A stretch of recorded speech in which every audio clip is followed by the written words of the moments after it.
등문공 상 네 번째 첫 대목 사회적 역할이 다르다.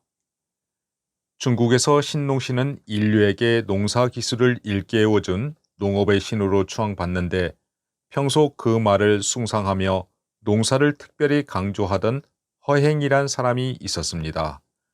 그는 초나라에서 등나라 궁궐에 이르러 문공에게 간청합니다.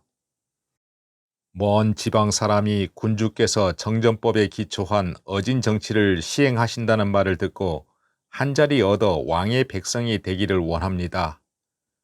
그 말을 들은 문공은 허행에게 거처할 것을 주니 함께 따라온 수십 명이 모두 터럭으로 짠 천한 옷을 입고 직접 신발을 만들고 돗자리를 짜서 시장에 내다 팔며 먹고 살았습니다.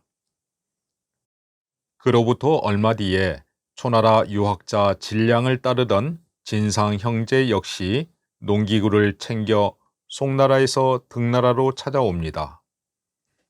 군주께서 성인의 정치를 행하심을 들었으니 이 또한 성인이실 것이니 성인의 백성이 되기를 원합니다.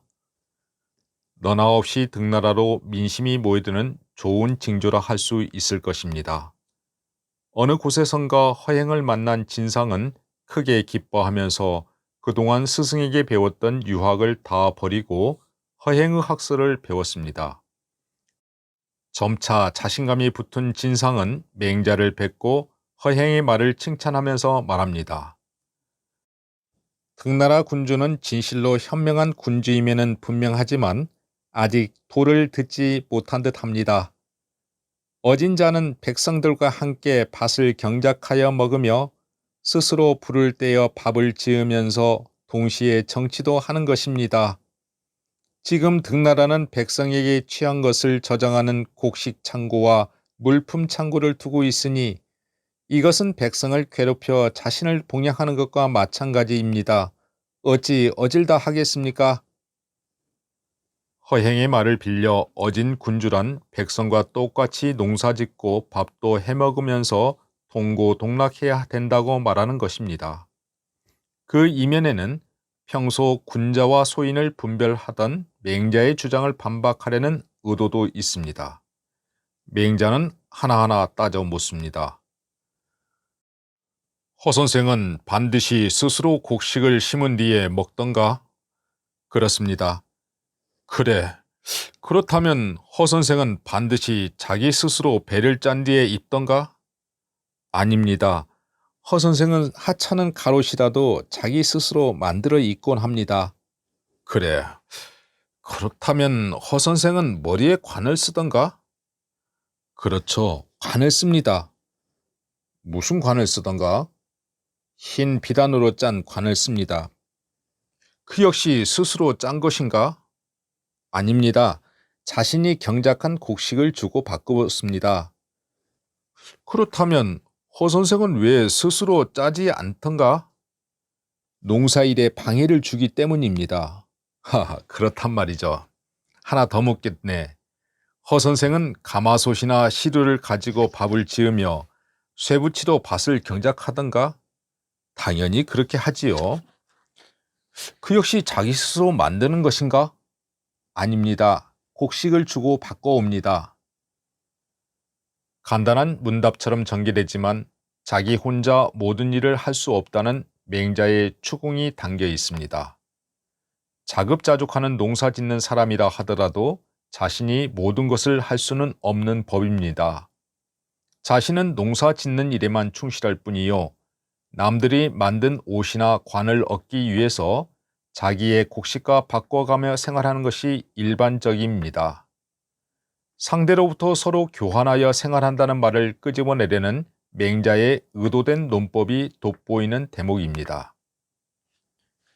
곡식을 가지고 시루나 솥 같은 철제와 바꾸는 것이 옹기장이나 대장장에게 폐해를 주는 것이 아니니 마찬가지로 옹기장이나 대장장이 역시 그들이 만든 그릇이나 연장을 가지고 곡식과 바꾸는 것이 어찌 농부에게 피해를 주는 것인가?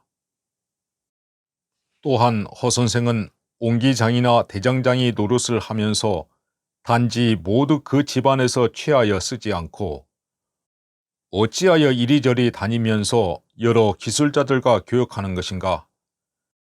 왜 허 선생은 번거로움을 귀찮게 여기지 않는지 모르겠구려.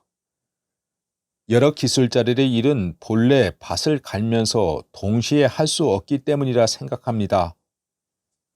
그렇다면 천하를 다스리는 일만은 밭을 갈면서 동시에 여러 가지를 할 수 있단 말인가? 정치를 하는 대인의 일도 있고 생업에 종사하는 소인의 일도 있다. 한 사람의 몸으로 여러 기술자들이 하는 것을 겸비할 수 있다고 하여 만일 꼭 스스로 만들고 난 다음에 써야 한다면 이는 천하 사람을 끌어들여 도로에서 쉴 틈 없이 분주하게 다니도록 하는 것과 같을 것이다. 필요한 모든 것을 그 스스로 마련해야 되기 때문이다.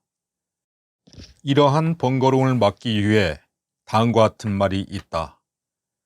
백성을 다스리는 데 마음을 다하는 사람도 있고 생업에 종사하는 데 수고를 다하는 사람도 있으니 마음을 수고롭게 하는 자는 남들을 다스리고 힘으로 애쓰는 자는 다스림을 받는다는 것이다. 남들에게 다스림을 받는 사람은 세금을 내어 마음을 다하는 자들을 먹여 살리고 남을 다스리는 자는 백성들에게 얻어먹고 살아가는 것이 천하의 공통된 원리이다. 우리가 사는 세상은 정치가도 있고 사업가도 있듯이 저마다 역량에 따라 하는 일은 다릅니다.